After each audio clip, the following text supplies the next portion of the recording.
আমার প্রতিবেশী আমার দিকে চিৎকার করে বলেছিলেন যে প্রতিদিন নাকি আমার বাড়ি থেকে কান্নার আওয়াজ আসে, অথচ আমি বাড়িতে একা থাকি আর সকাল 8টা থেকে সন্ধ্যা 6টা পর্যন্ত চাকরি করি। পরের দিন আমি বাড়ি থেকে বের হওয়ার নাটক করলাম, আসলে নিজের খাটের নিচে লুকিয়ে থাকলাম। একটু পরেই শুনলাম কে যেন এমনভাবে আমার ঘরে ঢুকলো যেন সে পুরো সংসারটা তার। ভয়ে চোখ বন্ধ করে আমি নিজের শ্বাস চেপে রাখলাম। আবার শোবার ঘরের দরজাটাও খুলে গেল। এরপর স্পিকার থেকে যে কণ্ঠস্বরটা ভেসে এলো তা শুনে আমি রক্তহীন হয়ে গেল। আমার নাম লায়লা সুলতানা, বয়স 39 বছর। আর এই বৃহস্পতিবারের আগ পর্যন্ত আমি বিশ্বাস করতাম যে মানুষ মারা গেলে আর কোনোদিন ফিরে আসে না। আমার স্বামী আরিফ 2 বছর আগেই মারা গেছে চট্টগ্রাম হাইওয়েতে একটা ভয়াবহ দুর্ঘটনায়। রাত 3টায় আসা একটা ফোন কল, একটা লাশ যা আমাকে ভালো করে দেখতেও দেওয়া হয়নি। সাদা কাফন আর গোলাপ জলে ঘেরা একটা জানাজা, যেখানে সবাই আমাকে এসে বলেছিল যেন আমি শক্ত থাকি। এরপর থেকে আমার ঢাকার এক নিরিবিলি উপশহরে একতলা বাড়িটাই একা থাকতাম। আমি একটা ইন্স্যুরেন্স কোম্পানিতে অ্যানালিস্ট হিসেবে কাজ করি। সকাল 8টার আগেই বেরিয়ে যাই আর ফিরতে ফিরতে প্রায় রাত হয়ে যায়। আমার জীবনটা ছিল একদম সাদামাটা। ঝটপট এক কাপ চা, অফিস জ্যামের ক্লান্তি, একটা ঠান্ডা রাতের খাবার আর এক নিঝুম নিস্তব্ধ বাড়ি। অন্তত আমি তেমনই ভাবতাম। সেদিন সন্ধ্যায় গাড়ি থেকে নামার পর আমার পাশের বাড়ির রাবেয়া খালা সীমানের বেড়ার কাছ থেকে আমার জন্য অপেক্ষা করছিলেন। তিনি হাত দুটো বুকের উপর বেঁধে বেশ কড়া চোখে আমার দিকে তাকিয়েছিলেন। লায়লা, আর নেওয়া যাচ্ছে না। দিনের বেলা তোমার বাড়ি থেকে বড্ড বেশি আওয়াজ আসে। আমি একটা ক্লান্ত হাসি এসে বললাম, খালা, এটা তো অসম্ভব, বাড়ি তো কেউই থাকে না। তিনি হাসলেন না, গম্ভীর গলায় বললেন, তাহলে এই কান্নাকাটির আওয়াজ কোথা থেকে আসে? আমার বুকের ভেতরটা কেমন যেন খচখচ করে উঠল। কিসের কান্না? একটা মেয়ের গলা, মনে হয় কেউ ঝগড়া করছে কিংবা বাঁচার জন্য আকুতি মিনতি করছে। গতকালও হয়েছে, তার আগের দিনও হয়েছে। আমি আমার সদর দরজার দিকে তাকালাম, তালা দেওয়া, একদম ঠিকঠাক, সব সময়ের মতো। অন্য কোনো বাড়ি থেকে হতে পারে। রাবেয়া খালা মাথা নাড়লেন। আমি কানে কম শুনি না, আওয়াজটা তোমার বাড়ি থেকেই আসছিল। আমি ঘরে ঢুকলাম, নিজেকে বোঝানোর চেষ্টা করলাম যে খালা হয়তো বাড়িয়ে বলছেন। আমি জানালাগুলো পরীক্ষা করলাম, পেছনের উঠোন, রান্নাঘর, মেহমানদের ঘরের আলমারি সব দেখলাম।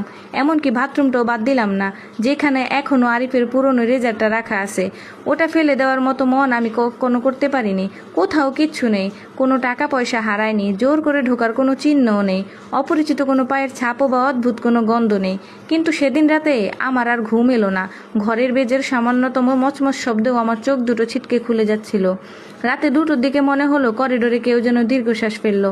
আমি লাইট জ্বালালাম, কিচ্ছু নেই। ভোর 4টার দিকে যখন পানির মোটরটা কেঁপে উঠলো, আমি ভয়ে কেঁপে উঠলাম। আমি বিছানায় উঠে বসলাম, হাঁটু দুটো বুকের কাছে টেনে নিয়ে নাইট স্ট্যান্ডে রাখা আরিফের ছবির দিকে তাকিয়ে রইলাম। আমি বোধহয় পাগল হয়ে যাচ্ছি, নিজেই নিজে ফিসফিসিয়ে বললাম।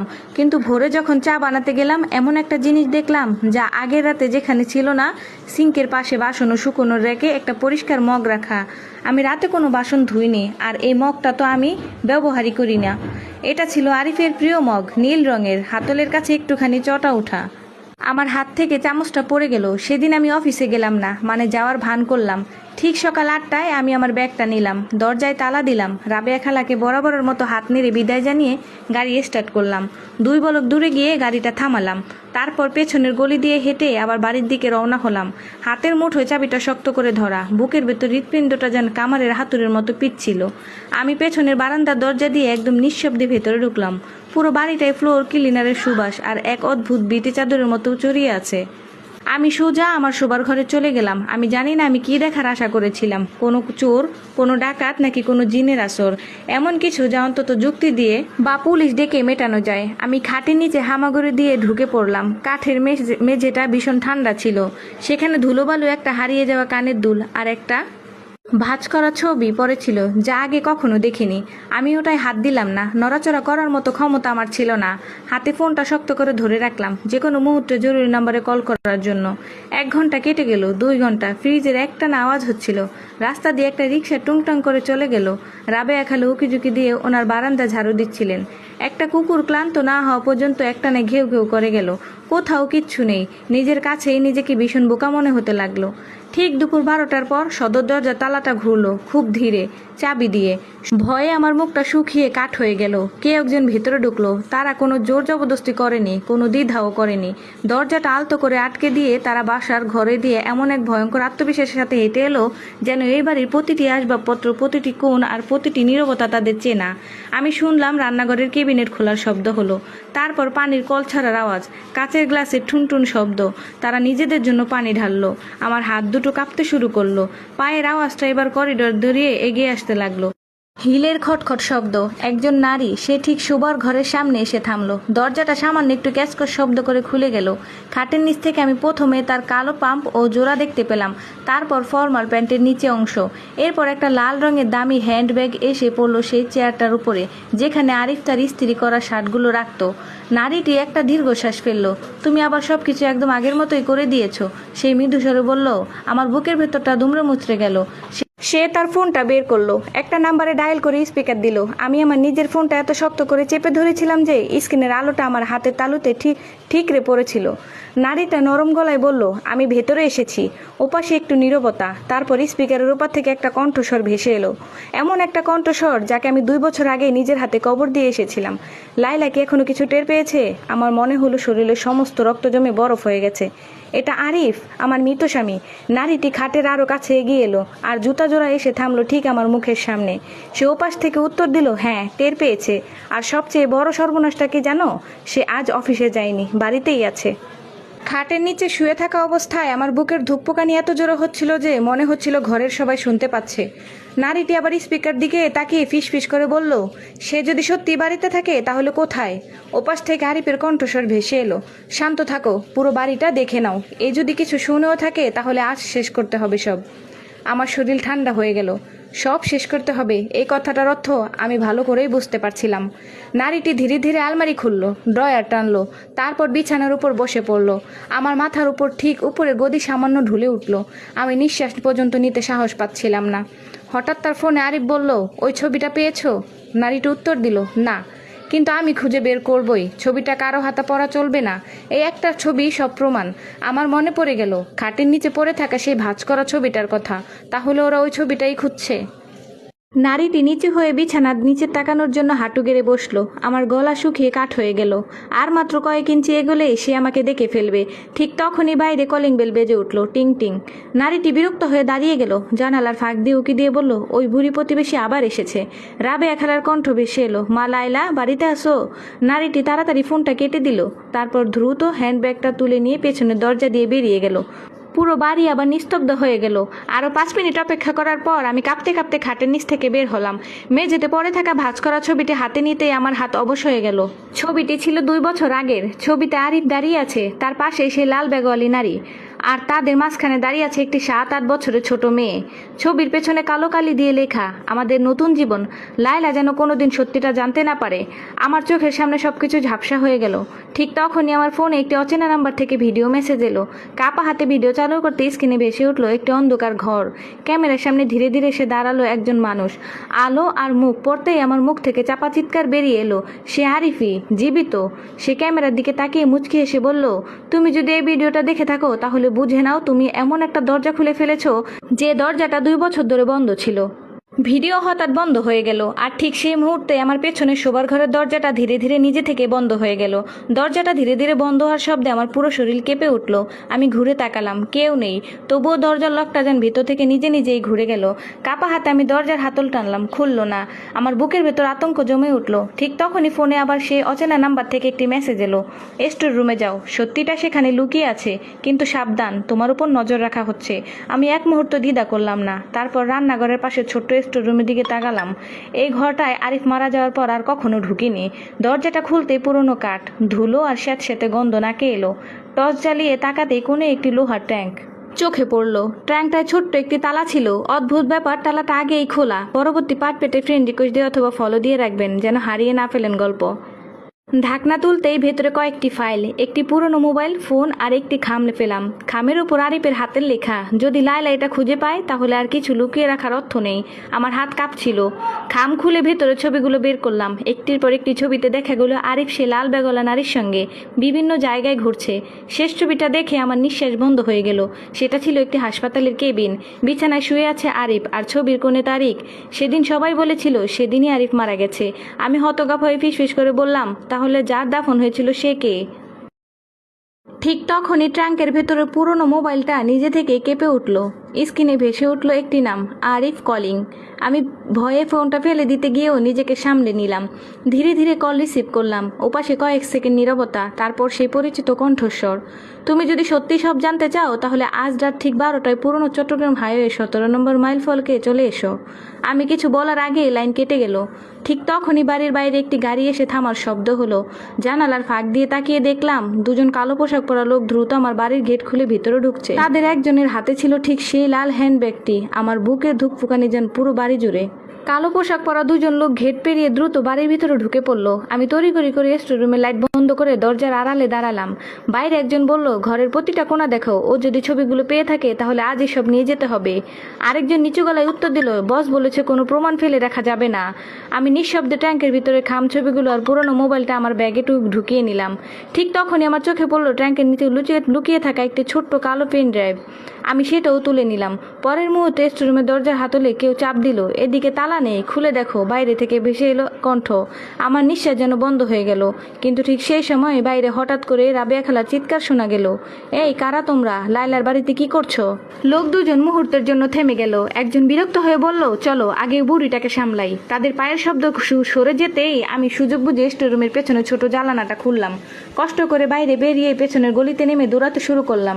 পেছনে মানুষের চিৎকার, দৌড়ানোর শব্দ আর গাড়ির দরজা বন্ধ হয় আওয়াজ শুনতে পাচ্ছিলাম।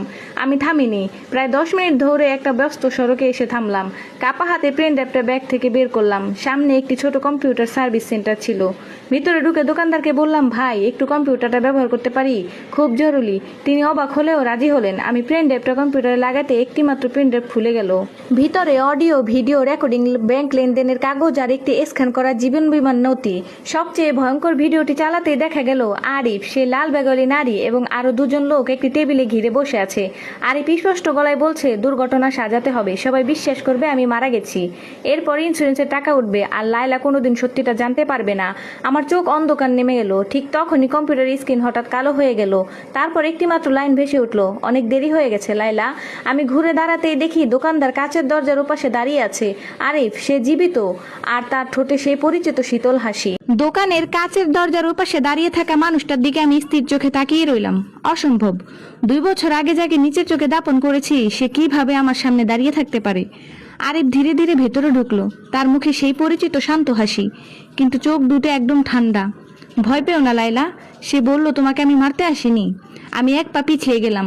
তুমি বেঁচে আছো? সে হালকা হেসে বলল, হ্যাঁ, আর আজ তোমার সব প্রশ্নের উত্তর দেওয়ার সময় এসেছে। আমি কিছু বলার আগেই দোকানদার অবাক হয়ে আমাদের দিকে তাকিয়ে বললেন, আপনারা কি একে অপরকে চেনেন? আরিফ পকেট থেকে একটা পরিচয়পত্র বের করে দেখালো। আমি একটি সরকারি তদন্তকারী দলের সঙ্গে কাজ করি, কিছু পুরনো মামলা তদন্ত চলছে। দোকানদার আর কোনো প্রশ্ন করলেন না, কিন্তু আমি বুঝতে পেরেছিলাম কিছু একটা সঠিক মিলছে না। আরিফ আমার দিকে তাকিয়ে নিচু গলায় বলল, এখানে কথা বলা আমাদের জন্য নিরাপদ নয়। ওরা আমাদেরকে খুঁজছে। ওরা কারা? আমি জিজ্ঞেস করলাম। সে উত্তর দিল না, বরং বলল, চলো গাড়িতে ওঠো। আমি মাথা নাড়লাম। না, এবার আমি আর কাউকে বিশ্বাস করব না। ঠিক তখনই আমার ব্যাগের ভিতরে পুরনো মোবাইলটা বেজে উঠল। স্ক্রিনে কোনো নাম্বার নেই, শুধু লেখা প্রাইভেট কল। আমি কল রিসিভ করতে এক নারী কণ্ঠ কাঁপতে কাঁপতে বলল, লাইলা আপা, আরিফের সঙ্গে যাবেন না, সে আপনাকে মিথ্যা কথা বলছে। আমি হতবাক। আমি ওনাকে জিজ্ঞাসা করলাম, আপনি কে? ওপাশ থেকে উত্তর এলো, আমি নীলা, যে মহিলাকে আপনি আপনার বাড়িতে দেখেছিলেন। আমার নিঃশ্বাস আটকে গেল। শুনুন, নীলা দ্রুত বলল, 2 বছর আগে দুর্ঘটনা হয়েছিল ঠিকই, কিন্তু যাকে আপনি কবর দিয়েছিলেন সে আরিফ ছিল না। আরিফ নিজের মৃত্যু সাজিয়ে পালিয়ে যায়। আমি তখন ওদের দলেই ছিলাম, কিন্তু এখন আমি সব সত্যি প্রকাশ করতে চাই। হঠাৎ ফোনের পাশে ধস্তাধস্তির শব্দ শোনা গেল। তারপর নীলার আতঙ্কিত চিৎকার, না, ফোনটা কেড়ে নিও না। লাইন কেটে গেল। আমি মাথা তুলে তাকাতেই দেখলাম আরিফ আমার দিকে এগিয়ে আসছে। তার মুখের হাসিটা আর শান্ত নয়, বরং ভয়ঙ্কর। সে ধীরে ধীরে বলল, তুমি ভুল মানুষকে বিশ্বাস করছো লায়লা। ঠিক সেই মুহূর্তে দোকানের বাইরে একটি কালো গাড়ি এসে দাঁড়ালো। 4 জন মুখোশধারী লোক দ্রুত নেমে দোকানের দিকে দৌড়ে আসতে লাগলো। আরিফ হঠাৎ আমার হাত শক্ত করে ধরে বলল, এখন কথা বলার সময় নেই, বাঁচতে চাইলে আমার সঙ্গে দৌড়াও। আমি বুঝতেই পারছিলাম না আমার সবচেয়ে বড় শত্রু কি আরিফ, নাকি যে লোকগুলো এখন আমাদের দিকে ছুটে আসছে তারা আরো ভয়ঙ্কর। মুখোশধারী 4 জন লোক দোকানের ভিতর ঢুকতে চারদিক চিৎকার শুরু হয়ে গেল। আরিফ আমার হাত ধরে পিছনের দরজা দিয়ে বেরিয়ে দৌড়াতে লাগলো। কিছু দূর গিয়ে আমরা একটা পরিত্যক্ত গুদামের ভিতরে আশ্রয় নিলাম। আমি হাতছাড়ি দিয়ে চিৎকার করে বললাম, আর একটা মিথ্যাও বলবে না, সত্যিটা কি? আরিফের কয়েক মুহূর্ত চুপ করে রইল। তারপর মাথা নিচু করে বলল, হ্যাঁ, আমি নিজের মৃত্যুর নাটক সাজিয়েছিলাম। আমার বুকটা মোচড় দিয়ে উঠল। কেন? সে দীর্ঘশ্বাস ফেলল। আমি যে ইন্স্যুরেন্স কোম্পানিতে কাজ করতাম সেখানে কয়েকজন কর্মকর্তা কোটি কোটি টাকার জালিয়াতির সঙ্গে জড়িত ছিল। আমি সব প্রমাণ পেয়ে যাই। তারা আমাকে মেরে ফেলতে চেয়েছিল। পুলিশের একটি গোপন তদন্তকারী দল আমাকে বলেছিল বাঁচতে হলে সবাইকে বিশ্বাস করাতে হবে যে আমি মারা গেছি। আমি নির্বাক হয়ে শুনছিলাম। তাহলে আমাকে সত্যিটা বলনি কেন? আরিফ চোখ নামিয়ে বলল, কারণ তোমাকে জানালে তুমি বিপদে পড়তে। যত কম মানুষ জানবে তত নিরাপদ থাকবে। কিন্তু আমি একটা বড় ভুল করেছি। তোমাকে না জানিয়ে আমি তোমার জীবনটাই নরক বানিয়ে দিয়েছি। আমি কাঁদতে কাঁদতে বললাম, 2 বছর ধরে আমি প্রতিদিন তোমার জন্য কেঁদেছি। আরিফের চোখের পানিও চলে এলো। ঠিক তখনই গুদামের বাইরে পুলিশের সাইরেন শোনা গেল। দরজা খুলে একদল পুলিশ ভিতরে ঢুকে বলল তাদের সঙ্গে ছিল নীলা। সে আহত হলেও বেঁচে ছিল। নীলা পুলিশের সামনে সব স্বীকার করলো। সে জানালো ইন্স্যুরেন্স জালিয়াতি চক্রই আমার বাড়িতে গিয়ে আমাকে প্রতিদিন ভয় দেখাতো, যেন আমি কোনোদিন দুর্ঘটনা নিয়ে প্রশ্ন না তুলি। স্পিকারের আরিফের কণ্ঠস্বর ব্যবহার করা হতো, আগে থেকে রেকর্ড করা অডিও আর নিরাপদ যোগাযোগের মাধ্যমে। রাবেয়া খালা যে কান্নার শব্দ শুনতেন সেটাও ছিল ইচ্ছাকৃতভাবে বাজানো রেকর্ডিং, প্রতিবেশীদের বিভ্রান্ত করতে এবং বাড়ির আশেপাশে নজরদারি চালানোর একটি কৌশল। পুলিশ ট্রাঙ্কের ফাইল, পেন ড্রাইভ, ব্যাংকের নথি এবং ভিডিওগুলি জব্দ করলো। কয়েক মাসের তদন্ত শেষে পুরো জালিয়াতি চক্র গ্রেফতার হলো। কিন্তু আদালতের রায়ে আরিফ দায়মুক্ত পেল না। নিজের মৃত্যু জাল করা, প্রমাণ গোপন করা এবং আমাকে ইচ্ছাকৃতভাবে প্রতারণার জন্য তাকে শাস্তি ভোগ করতে হলো। যদিও তদন্ত সহযোগিতা করার কারণে তার সাজা কমিয়ে দেওয়া হয়, 1 বছর পর আমি সেই পুরনো বাড়িটা বিক্রি করে দিলাম। নতুন শহরে একটি নতুন ছোট ফ্ল্যাটে জীবন শুরু করলাম। আরিফ একদিন আমাকে একটা চিঠি লিখেছিল, তুমি যদি কোনোদিন আমাকে ক্ষমা নাও করো তবুও আমি বুঝবো, কারণ তোমার কাছ থেকে আমি শুধু একজন স্ত্রীকে নয়, একজন মানুষের শান্তিটাও কেড়ে নিয়েছি। আমি সেই চিঠির উত্তর দেইনি। ক্ষমা করা আর ফিরে যাওয়া এক জিনিস নয়। জানালার পাশে দাঁড়িয়ে নতুন সকালে সূর্য উঠতে দেখলাম। 2 বছর ধরে যে ভয় আমাকে তাড়া করেছিল তার অবশেষে শেষ হলো। আর আমি বুঝলাম সবচেয়ে ভয়ঙ্কর ভূত কখনো মৃত মানুষের নয়। সবচেয়ে ভয়ঙ্কর ভূত হলো জীবিত মানুষের বলা মিথ্যা, যা বছরের পর বছর একজন মানুষের জীবনকে অন্ধকারে আটকে রাখতে পারে। এই গল্পটার এখানেই অবসান হলো। আর পুরো গল্পটা আপনাদের কেমন লাগলো সেটা বলে যাবেন।